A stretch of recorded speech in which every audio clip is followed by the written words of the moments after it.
नमस्कार दोस्तों, मैं आचार्य ध्यान आमी और यहाँ कुछ प्रश्न ले रहा हूँ। कुछ ऐसे भी प्रश्न हैं ग्रुप को लेकर जो मैंने यूट्यूब पे ग्रुप नहीं बनाया है और ना ही शायद मेरे जितने भी सब्सक्राइबर हैं उन्हें पता भी नहीं होगा। एक ग्रुप है मोक्ष ग्रुप और एक ग्रुप है मोक्ष समूह। अर्थ दोनों का एक ही है। ग्रुप का अर्थ भी समूह होता है, समूह का अर्थ भी ग्रुप होता है, मगर यहाँ समूह थोड़ा सा अलग है और ग्रुप थोड़ा सा अलग है।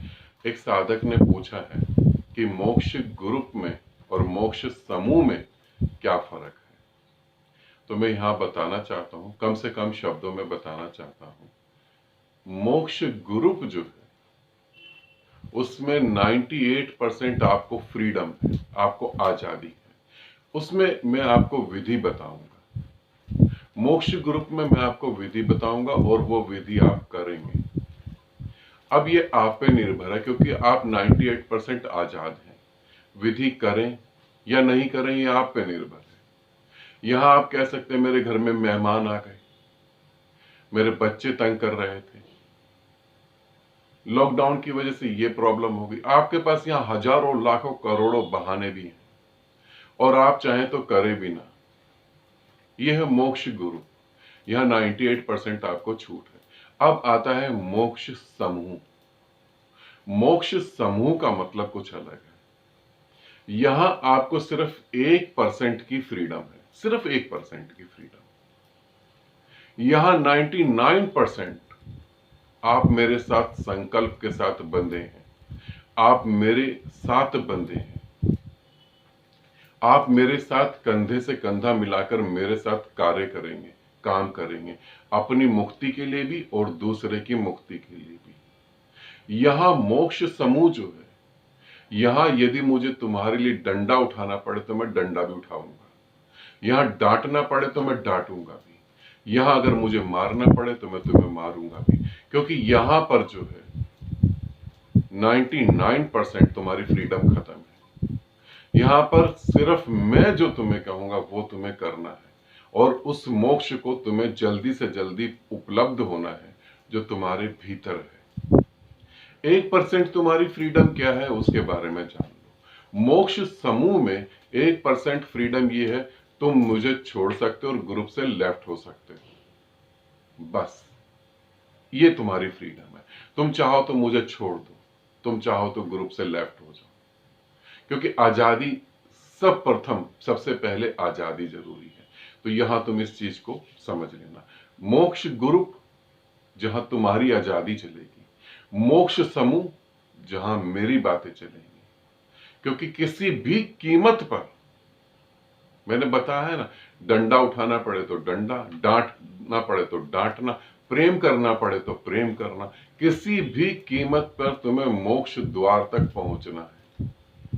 और यहां पर ये रिस्पॉन्सिबिलिटी भी तुम्हारे कंधों पर है।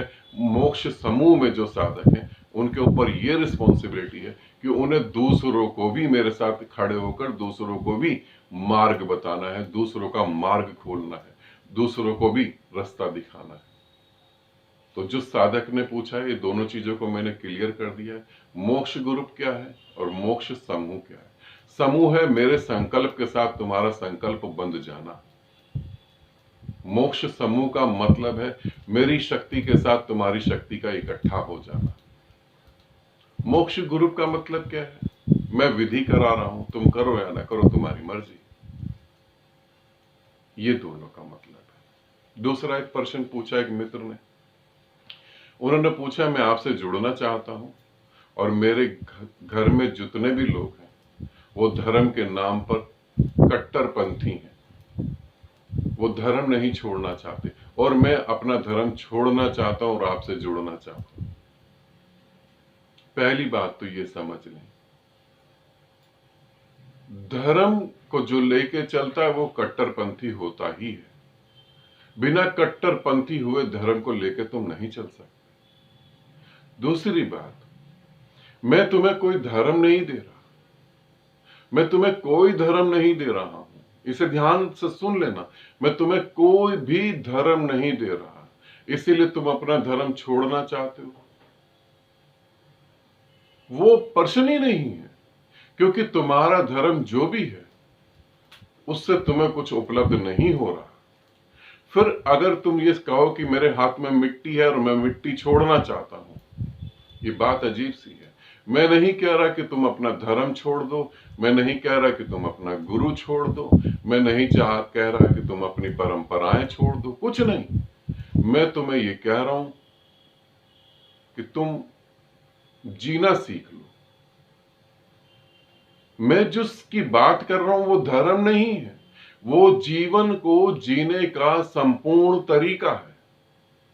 तुम परमात्मा हो और अपने को जान लो। मैं तुम्हें यह कह रहा हूं, मैं तुम्हें कोई धर्म नहीं दे रहा। मैं इस पृथ्वी पे किसी भी धर्म की स्थापना करने के लिए पैदा नहीं हुआ हूं। पहले ही इतने धर्म है, पहले ही इतने धर्म है, उनमें इतने झगड़े हैं। मैं उनको और बढ़ावा नहीं दे रहा। मैं तुम्हें तुम्हारे धर्मों से मुक्त करने की बात कर रहा हूं। तुम्हें यदि जीना आ जाए तो तुम्हें धर्म की आवश्यकता नहीं, और जीना सीखना पड़ेगा। ये ना सोचना कि तुम इस पृथ्वी पर पैदा हो गए तो तुम्हें जीवन जीना आ गया। जीवन जीना एक कला है। तुम परमात्मा हो, अपने को जानो कि तुम परमात्मा हो, ये एक कला है। ये तुम्हें आ जाए, बात खत्म हो गई। इसीलिए मेरे से जुड़ने के लिए तुम्हें अपना गुरु त्यागना है? नहीं नहीं। तुम्हें धर्म छोड़ना है? नहीं। जिस गुरु से, जिस धर्म से तुम्हें अभी तक कुछ उपलब्धि नहीं हुआ, उसको तुम छोड़ के करोगे भी क्या? इसीलिए उसे मत छोड़ो। मैं जो तुम्हें बता रहा हूं तुम उसे पकड़ लो बस। तुम जीवन को जीना सीखो। जो तुम्हारे भीतर है उसे जानो, क्योंकि जिसने भीतर जाना उसने पूरे ब्रह्मांड को जान लिया, और जिसने भीतर नहीं जाना उसने सिर्फ समय बर्बाद करा और मृत्यु की गोद में जाकर वो सो गया। तीसरा प्रश्न एक साधक ने बोला है, संत कुमार जी ने। संत कुमार जी ने कहा है कि गुरुजी, आपकी तबीयत जल्दी ठीक हो जाए, आप जल्दी स्वस्थ हो जाएं, और मेरी उम्र भी आपको लगे, और मेरी साधना का सारा फल आपको मिल जाए, ताकि आप जल्दी स्वस्थ हो। एक गुरु का ज्यादा लंबे समय तक जीवित रहना जरूरी है, उसके सन्यासियों का नहीं। और फिर आपने ये भी कहा है कि मैं गुरु दक्षिणा में 51,000 रुपए आपको देना चाहता हूं। कुछ बातों को मैं यहां क्लियर कर दूं संत कुमार जी, आपकी प्रेम और श्रद्धा पूजनीय है, आदरणीय है, मगर कभी भी भूलकर यह शब्द नहीं इस्तेमाल करना कि मेरी उम्र गुरु को लग जाए, मेरी साधना का फल गुरु को मिल जाए। गुरु पिता से भी बढ़कर होता है। पिता के तो प्रेम में एक स्वार्थ भी होता है कि बड़ा हो जाएगा तो मुझे देखेगा, पानी पीना होगा तो पानी पिलाएगा, दवा दिलानी होगी तो दवा दिलाएगा। गुरु के मन में कोई स्वार्थ नहीं होता, फिर भी प्रेम होता है। और जैसे पिता चाहता है कि मेरा पुत्र जो है मेरी आंख बंद होने से पहले अपने पांव पे खड़ा हो जाए, सक्षम हो जाए, वैसे गुरु चाहता है मेरा सन्यासी उस मोक्ष के द्वार में प्रवेश कर जाए मेरी आंख बंद होने से पहले। मेरी आंखों के सामने मैं देख लूं अपने सन्यासी को मोक्ष द्वार में प्रवेश करते हुए। उम्र लंबी हो ऐसा नहीं है,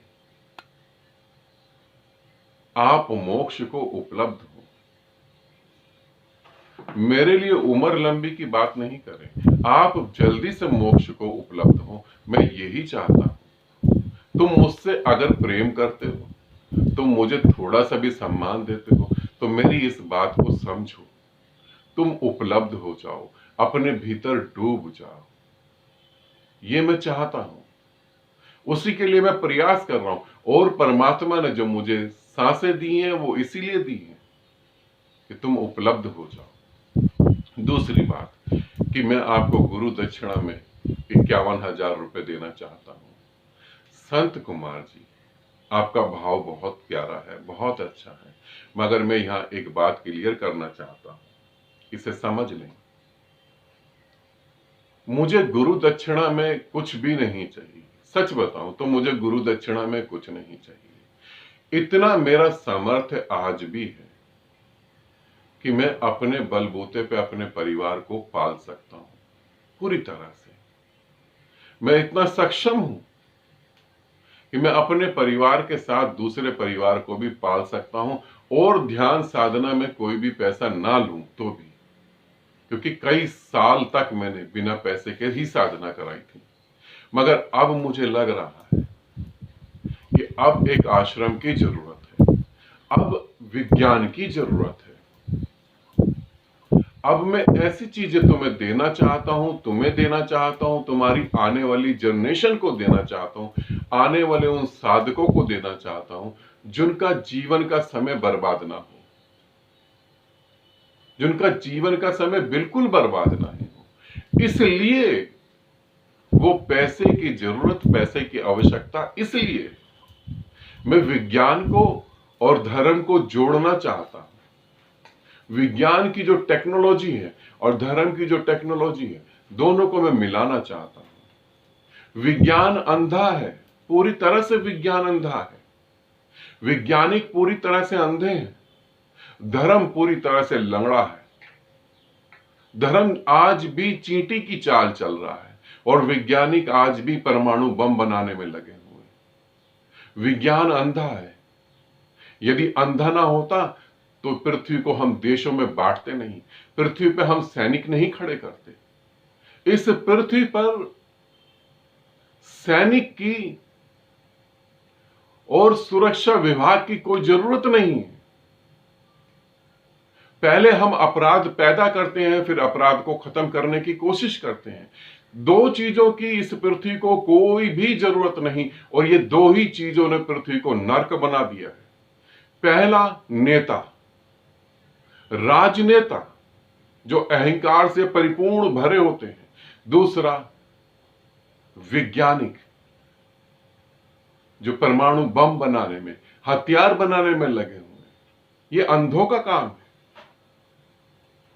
धर्म लंगड़ा है, वो आज भी रेंग रहा है, उड़ नहीं रहा। मैं विज्ञान को आंख देना चाहता हूं और धर्म को पंख देना चाहता हूं। पैसा मुझे इसलिए चाहिए, मुझे अपने जीवन यापन के लिए पैसा नहीं चाहिए। पैसा मुझे इसलिए चाहिए, एक आश्रम का निर्माण हो जहां तुम आओ और साधना करो, जहां तुम ये कहो कि नहीं 10 साल 20 साल नहीं, सिर्फ 1 हफ्ता, सिर्फ 2 हफ्ते, और तुम उस परमात्मा में उतर जाओ। सिर्फ 2 हफ्ते, ज्यादा से ज्यादा 1 महीना, और तुम जब उस आश्रम से निकलो तो तुम ना हो, तुम परमात्मा हो। इसलिए चाहिए मुझे तुम सबसे सहयोग चाहिए। मैं इस पृथ्वी पर एक ऐसा 21वीं सदी का नहीं, उससे भी आगे सदी का आश्रम खड़ा करना चाहता हूं, जहां बच्चा पैदा हो तो वो बुद्ध ही पैदा हो, जहां बिटिया पैदा हो तो वो मीरा ही पैदा हो, वो राधा ही पैदा हो। पैदा ही बुद्ध हो, पैदा ही मीरा हो, ताकि धर्म की आवश्यकता इस पृथ्वी पर ना रहे, और इस पृथ्वी पर हर जगह बुद्ध, मीरा, महावीर, जीसस, नानक सभी फैल जाएं। मेरे को सिर्फ उस काम की मदद के लिए तुमसे पैसा चाहिए, अपने जीवन यापन के लिए नहीं। तुम उसमें सहयोग कर सको तो बहुत बड़ा सौभाग्य है। आने वाली जनरेशन के लिए तुम कुछ कर सको तो बहुत बड़ा सौभाग्य है। क्योंकि संत कुमार जी, जब हमारे घर में बेटा पैदा होता है और बेटी पैदा होती है तो हम और पैसा कमाते हैं, अंतिम सांस में उसको अपनी सारी प्रॉपर्टी देके जाते हैं। मेरी प्रॉपर्टी यही है कि मैं आने वाली जनरेशन को वो टेक्निक दूं, वो चीजें दूं जिससे उन्हें समय का इंतजार ना करना पड़े, किसी बच्ची का शोषण ना हो धर्म के नाम पर। इसे समझना। इसमें तुम सहयोग करना चाहो, तुम जितना मर्जी सहयोग करो। मैं तो तुमसे सिर्फ तुम्हारा प्रेम और तुम्हारे जीवन का थोड़ा सा समय ही चाहता हूं, क्योंकि परमात्मा को दिया हुआ समय जब तुम उसे दोगे तो वो परमात्मा तुम्हें अपना समय देगा। यदि तुम वासनाओं को समय दोगे तो वासना तुम्हें अपना समय देगी। वासना समय के भीतर ही तुम्हें बांध कर रखेगी। परमात्मा को दिया समय वो तुम्हें समय से पार ले जाएगा। इसे समझना, आनंदित रहना, सदा खुश रहना। बहुत बहुत प्रेम आप सभी को।